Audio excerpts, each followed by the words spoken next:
warahmatullahi wabarakatuh. Perkenalkan, saya Lisma Linda SPD MA, dosen pada program studi kajian sastra dan budaya, jurusan seni pertunjukan, Institut Seni Budaya Indonesia Aceh. Video ini saya buat sebagai bentuk pernyataan pelaksanaan Tridharma Perguruan Tinggi, khususnya pada bidang pengajaran, dalam rangka memenuhi salah satu persyaratan sertifikasi dosen pada tahun 2025. Pada kesempatan hari ini, saya akan menjelaskan mengenai salah satu mata kuliah yang saya empuh, yaitu mata kuliah Sastra Anak. Dengan beban studi 2 SKS, mata kuliah ini memberikan pemahaman mendalam kepada mahasiswa mengenai berbagai aspek teoritis dan praktis dari sastra yang ditunjukkan kepada anak-anak yang menyangkut aspek sejarah sastra anak, ragam sastra anak sebagai media pembelajaran, serta pendidikan karakter dan meneliti sastra anak. Standar kompetensi dan kompetensi dasar yaitu mahasiswa mampu menjelaskan hakikat sastra anak, mampu menjelaskan tujuan dan manfaat sastra anak, mampu menerangkan sejarah sastra anak, mampu mempresentasikan ragam sastra, dan mampu memahami dan mengapresiasikan sastra anak, mampu mengaplikasikan sastra anak sebagai media pembelajaran, mampu menerangkan sastra anak sebagai pendidikan karakter, mampu menelaah unsur intrinsik dan ekstrinsik dalam sastra anak, serta mampu meneliti sastra anak dan mampu melaksanakan presentasi akademik untuk menyampaikan fakta, opini, argumentasi, pertanyaan, jawaban, dan atau sanggahan dalam kegiatan presentasi akademik. Untuk mencapai standar kompetensi di atas, mahasiswa mampu memiliki kompetensi dasar sebagai berikut. Yang pertama, pengertian dan hakikat sastra anak, tujuan dan manfaat, sejarah sastra anak, ragam sastra anak, apresiasi sastra anak sebagai media pembelajaran, sastra anak untuk pendidikan karakter, unsur intrinsik dan ekstrinsik, meneliti sastra anak. Baiklah, adapun capaian pembelajaran mata kuliah ini antara lain adalah yang pertama, berperan sebagai warga negara yang bangga dan cinta tanah air, memiliki nasionalisme serta rasa bertanggung jawab pada negara dan bangsa. Yang kedua, menghargai keanekaragaman budaya, pandangan, agama, dan kepercayaan, serta pendapat atau temuan orisinal orang lain. Yang ketiga, menginternalisasikan nilai, norma, dan etika akademik. Yang keempat, menunjukkan sikap bertanggung jawab atas pekerjaan di bidang keahliannya serta mandiri. Yang kelima, mampu memahami cakupan kajian sastra dan budaya. Yang keenam, mampu menguasai aspek kajian sastra dan budaya yang sesuai dengan kebutuhan masyarakat. Yang ketujuh, mampu menerapkan pemikiran logis, sistematis, dan inovatif dalam konteks pengembangan atau implementasi ilmu pengetahuan dan teknologi yang memperhatikan dan menerapkan nilai humaniora yang sesuai dengan bidang keahliannya. Selanjutnya adalah mampu menunjukkan kinerja mandiri, bermutu, dan terukur, mampu mengambil keputusan secara tepat dalam konteks penyelesaian masalah di bidang keahliannya berdasarkan hasil analisis informasi dan data. Selanjutnya, mampu menelaah isu-isu di bidang sastra dan budaya Aceh, mampu menilai dan mengapresiasikan tentang kajian sastra dan budaya. Dan adapun CPMK yang ditargetkan dalam mata kuliah ini meliputi yang pertama adalah mahasiswa mampu menjelaskan hakikat sastra anak. Yang kedua, mahasiswa mampu menjelaskan tujuan dan manfaat sastra anak. Selanjutnya, mahasiswa mampu menerangkan sejarah sastra anak. Yang keempat, mahasiswa mampu mempresentasikan ragam sastra anak. Yang kelima, mahasiswa mampu memahami dan mengapresiasikan sastra anak. Yang keenam, mahasiswa mampu mengaplikasikan sastra anak sebagai media pembelajaran. Mahasiswa mampu menerangkan sastra anak sebagai pendidikan karakter. Kemudian, mahasiswa mampu menelaah unsur intrinsik dan ekstrinsik dalam sastra anak. Yang terakhir adalah mahasiswa mampu meneliti sastra anak. Baik, proses pembelajaran berlangsung selama 16 pertemuan, termasuk ujian tengah semester UTS dan ujian akhir semester UAS. Pada pertemuan pertama, mahasiswa diperkenalkan dengan kontrak kuliah dan rencana pembelajaran semester, yaitu RPS. Adapun metode yang saya gunakan meliputi group discussion, case method, project based learning, team based, dan discovery learning. Media pembelajaran yang saya gunakan di sini ialah proyektor untuk menampilkan materi dalam bentuk presentasi. Salah satu materi yang akan disampaikan adalah sastra anak sebagai media pembelajaran yang dijadwalkan pada pertemuan ke-9. Adapun manfaat mempelajari mata kuliah sastra anak ini ialah agar mahasiswa dapat mengembangkan pengetahuan mengenai berbagai aspek teoritis, memberikan wawasan bagi mahasiswa mengenai sejarah dan perkembangannya, serta mampu menerapkan teori-teori sastra dalam mengkaji sastra anak. Sistem penilaian terdiri dari: pertama adalah kuis dengan bobot nilai 5%, tugas dengan bobot nilai 5%, case method dengan bobot nilai 25%, PJBL 25%, ujian tengah semester 15%, dan ujian akhir semester dengan bobot 25%. Baiklah, demikian penjelasan singkat saya. Berikut ini adalah cuplikan video pengajaran saya untuk mata kuliah Sastra Anak pada program Studi Kajian Sastra dan Budaya ISG Aceh dengan judul materi Sastra Anak sebagai Media Pembelajaran. Selamat menyaksikan. Assalamualaikum warahmatullahi wabarakatuh.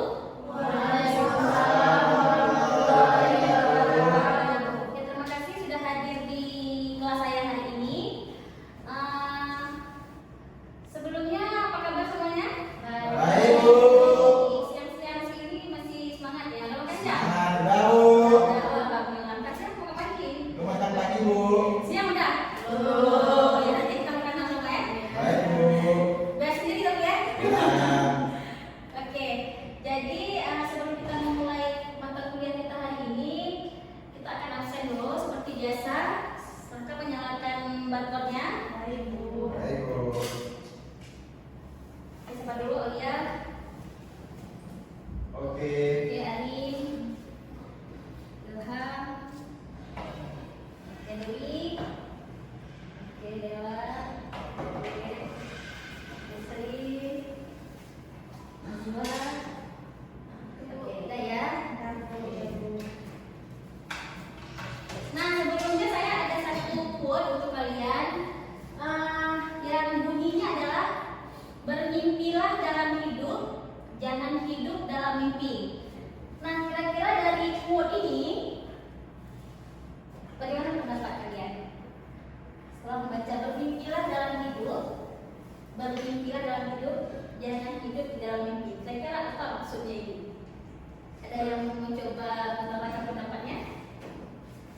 Gimana, Aulia? Termotivasi dikit, Bu. Sama frase di atas. Termotivasi. Gimana motivasi, gimana maksudnya? Ya, untuk menjalani hidup lebih baik, lebih ambisius mungkin, lebih punya harapan yang besar lah. Oke, bagus. Ada lagi pendapat yang lain? Kita harus banyak mimpi dalam kehidupan. Oke, harus banyak mimpi dalam kehidupan ya. Jadi mimpinya jangan satu gitu ya, harus banyak ya. Karena kan kita harus punya mimpi. Iya, betul sekali. Harus ada mimpi dalam, harus ada tujuan hidup ya. Jangan hidup itu ada tujuan. Oke, ada lagi yang mau menyampaikan pendapatnya? Ada? Enggak. Alhamdulillah. Mau lah. Berarti nggak Oke, sampai dua. pendapat nggak ada mimpi, Bu. Apa? Berarti nggak sampai pendapat nggak ada mimpi. Enggak juga. Iya. Ya, coba Ilham, gimana maksudnya itu? Bermimpilah dalam hidup, jangan hidup dalam mimpi. Gimana? Ya tadi, Bu. Ya, gimana Ilham? Hidup harus ada mimpi. Ya, Ilham punya mimpi nggak? Ada. Apa kata mimpi Ilham? Jadi orang kaya ya. Di bawah. Jadi orang kaya. Amin. Kami ya. Ya, semoga nanti kalau jadi orang kaya bisa dermawan, seperti kita mau makan ya kan. Ya, oke. Kayak apa, Bri? Jadi orang kayak apa? Oke, jadi maksud dari bermimpi dalam hidup jangan hidup dalam mimpi. Benar sekali kayak tadi ya kata kawan-kawan, dalam hidup ini harus ada tujuan, impian. Jadi harus ada yang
thank you.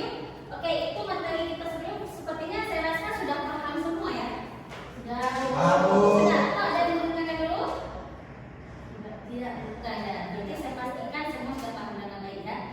Oke, baik. Kita lanjut. Nah, ini ada pretest. Pretest ini gunanya untuk melihat kemampuan awal kita ya. Sebelum kita masuki materi selanjutnya.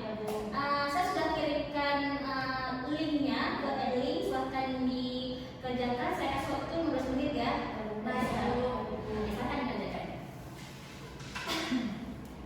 Oke, udah selesai dikerjakan tugasnya? Sudah. Oke, tugasnya sudah dikerjakan ya. Sudah. Baik. Pembelajaran kita hari ini tentang sastra anak sebagai media pembelajaran. Kalau yang kemarin kita sudah belajar sebagai karakter anak, nah sekarang sebagai pendidikan karakter, hari ini sebagai media pembelajaran. Nah, tema pembelajarannya adalah mahasiswa mampu mengaplikasikan sastra anak sebagai media pembelajaran ya. Baik, yang pertama tadi kita kan sastra anak sebagai media pembelajaran. Nah, bagaimana pendapat kawan semua tentang sastra anak sebagai media pembelajaran? Kira-kira apa? Sastra anak sebagai media pembelajarannya itu apa dia itu? Sastra anak sebagai media pembelajaran. Media itu apa? Media Wadah, pembelajaran. tempat. Oke, bisa tempat, bisa apa lagi? Wadah. Wadah, oke. Apa lagi?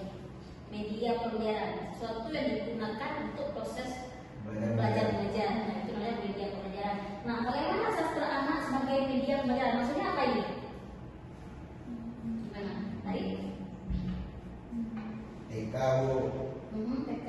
Kalau kan anak-anak bermain dan belajar. Iya. Ya, itu medianya. Medianya apa? Prosotan. Oke. Ayunan. Oke. Oke, fokus ya. Ini media pembelajarannya sastra anak. Oh, sastra anak. Fokus, tolong. Coba apa? Buku. Apa buku? Oke, very good. Buku, novel, buku gambar, warnai, gitu ya. Ular tangga. Rumah tangga. Permainan rumah tangga. Oke. Nah, dia sini ya. Ya betul, dia sini soalnya. Oke. Nah, sastra anak sebagai media pembelajaran ini merujuk pada pemanfaatan karya sastra. Karya sastra itu apa aja? Karya sastra, puisi, oke. Novel, sajak, cerpen, dongeng, oke, lirik lagu dan pokoknya sebagainya. Nah, itu sastra anak. Bagaimana kita memanfaatkan semua karya sastra dalam proses belajar mengajar anak. Nah, itu maksudnya adalah sastra anak sebagai media pembelajaran, gitu ya. Oke. Nah, itu hanya definisinya saja ya. Oke, kita lanjut ke peranan sastra anak dalam pembelajaran. Ada peranan sastra anak dalam pembelajaran. Yang pertama adalah pengembangan bahasa. Contohnya apa ini? Belajar bahasa Indonesia lebih akurat.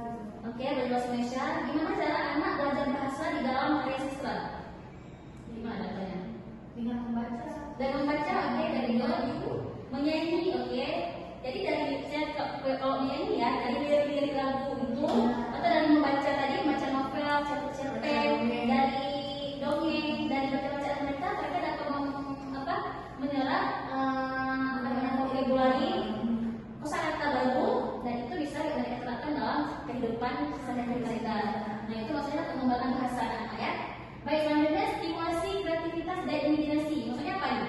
Mengembangkan imajinasi mereka dalam sana itu gambar. Oke, mengembangkan imajinasi mereka dalam buku bergambar atau buku bercerita. Karena ketika anak-anak itu mendengarkan cerita, kita ngajak mereka bercerita, mereka mendengarkan. Itu otomatis itu mereka pasti berpikir kan. Mereka kan, contohnya ini, kita nonton TV kan, nonton TV belum selesai itu. Ini kan belum ada. Tapi kita udah pikir, udah nebak-nebak ya. Nah, itu kan imajinasi namanya. Ini pasti ini nanti pasti dia mati.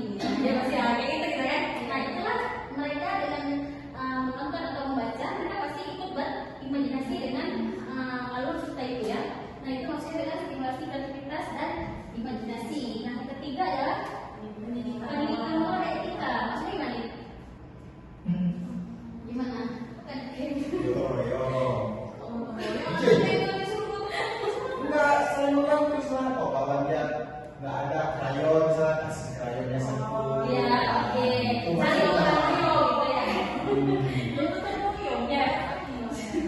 Jadi pendidikan moral dan etika di sini maksudnya adalah ketika mereka membaca sebuah cerita dalamnya ada pesan moral kan. Nah itu yang mereka pelajari dari buku tersebut sehingga pesan moral yang ditangkap mereka bisa diaplikasikan dalam kehidupan sehari-hari mereka. Nah ya, oke. Selanjutnya yang keempat ada peningkatan keterampilan sosial dan emosional. Apa yang kira-kira? Bagaimana cara mereka meluapkan emosi mereka di dalam sebuah cerita? Gimana? Contohnya apa? Coret-coret. Coret-coret dan apa? Kita Tembok. coret-coret buku, dia coret-coret tembok, dia kemana-mana. Iya. Jadi peningkatan keterampilan sosial dan emosional maksudnya di sini adalah ketika mereka membaca, pasti mereka ada emosi yang mereka luapkan. Sedih, kecewa, marah. Nah, di sini mereka belajar tentang emosi sebenarnya. Bagaimana ketika marah, bagaimana ketika mereka senang. Dalam cerita itu kan ada orang senang itu seperti apa. Nah, begitulah yang dipelajari oleh anak-anak ini sehingga mereka mengaplikasikannya di dalam kehidupan mereka. Nah, sebaiknya yang hal-hal seperti ini, emosi ini harus didampingi oleh guru atau orang tua saat mereka menonton atau membaca buku cerita gitu ya. Yang salah berbuat kayak emosi nanti kacau juga gitu kan. Dan ini ya ada pembelajaran di orang tuanya. Oke nih, kesadaran budaya dan identitas. Artinya apa? Kesadaran budaya dan identitas. Apa kira-kira? Kalau kalian baca buku kayak dongeng, cerita anak, cerita rakyat itu ada mengandung unsur-unsur identitas sebuah daerah atau budaya sebuah daerah itu pasti ada kan. Nah dari situ dari buku inilah mereka juga bisa belajar tentang identitas dan budaya. Oke, yang terakhir adalah motivasi untuk membaca. Nah gimana maksudnya nih? Ya mungkin dengan kalau anak-anak tuh kan suka yang ada gambar-gambarnya, Iya. warna-warna, Oke. baca. Ya benar sekali. Mungkin dengan kita menyajikan mereka kayak buku cerita bergambar ya. Nah itu kan dengan warna-warni, dengan karakter yang lucu-lucu. Nah itu kan bisa menarik mereka ya, membuat mereka termotivasi sehingga mereka ternyata membaca komik itu menyenangkan loh. Nah gitu. Jadi mereka termotivasi untuk mau membaca buku-buku yang selanjutnya gitu ya. Semangat untuk baca. Oke. Baik, selanjutnya ada jenis-jenis sastra anak. Yang kalian tahu jenis sastra anak itu apa aja? Dongeng, oke.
Adakah dampak negatif dari media pembelajaran menggunakan sastra anak? Oke, bagus sekali pertanyaannya ya. Adakah dampak negatif dari pembelajaran sastra anak? Ada nggak kira-kira? Ada. Apa Najwa? Dampaknya itu Dampak negatifnya. contohnya kan Bu, kalau kita anak tuh nonton, Ya. itu tuh harus jaga apa yang ditontonnya itu. Kita harus sebagai Iya ibu sih. kan kita harus mengawasi dia. Iya.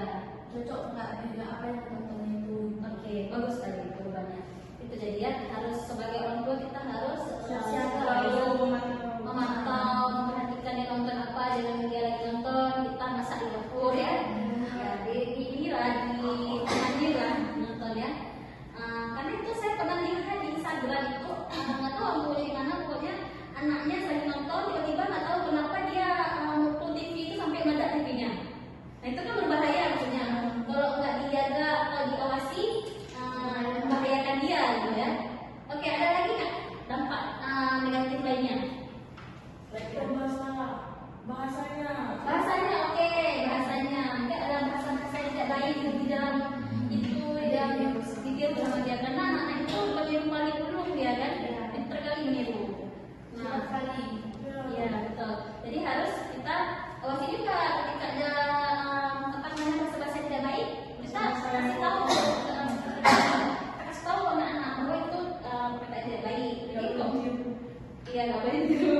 Jadi kalau misalnya kita nggak kasih tahu ya mereka nggak tahu mungkin itu baik apa enggak. Karena anak-anak kan kemampuannya ada yang bisa membedakan baik, buruk, ada juga yang tidak bisa membedakan, gitu ya. Oke, sudah terjawab ya pertanyaannya, gitu. Oke, selanjutnya kita ada tugas kelompok. Kira-kira saya akan membagikan ke dua kelompok. Aulia, Nazwa, Putri sama Arin di kelompok 1, terus Della, Dewi sama Ilham di kelompok 2. Besokkan di kelompok.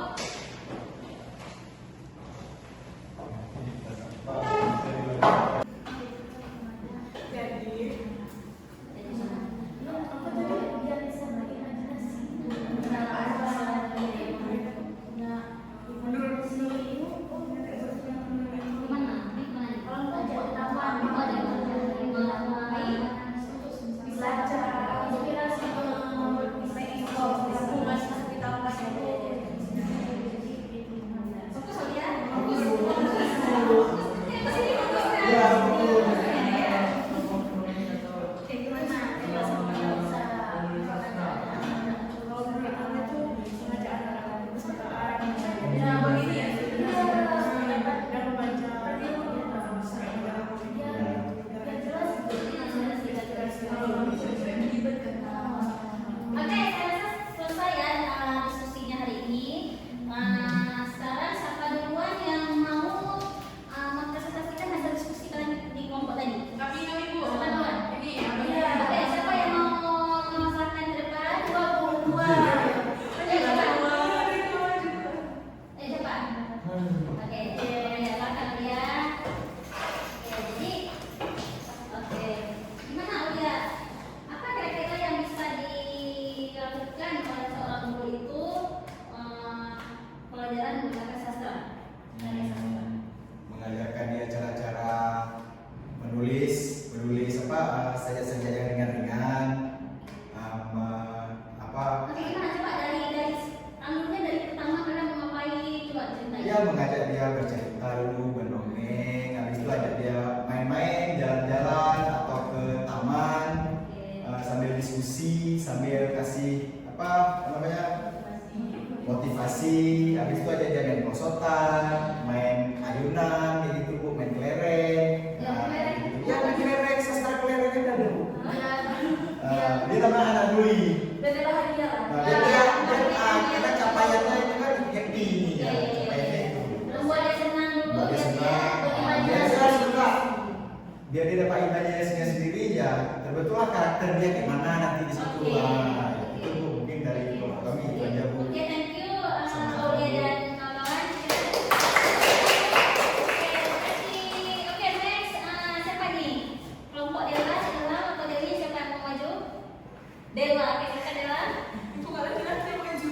Silakan aku Della maju dulu.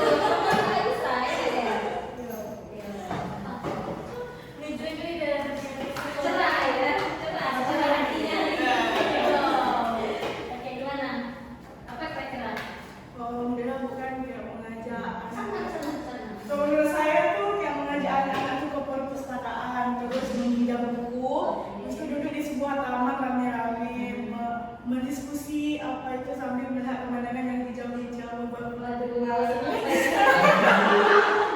Oke, itu oke. Thank you, Dewan. Ya.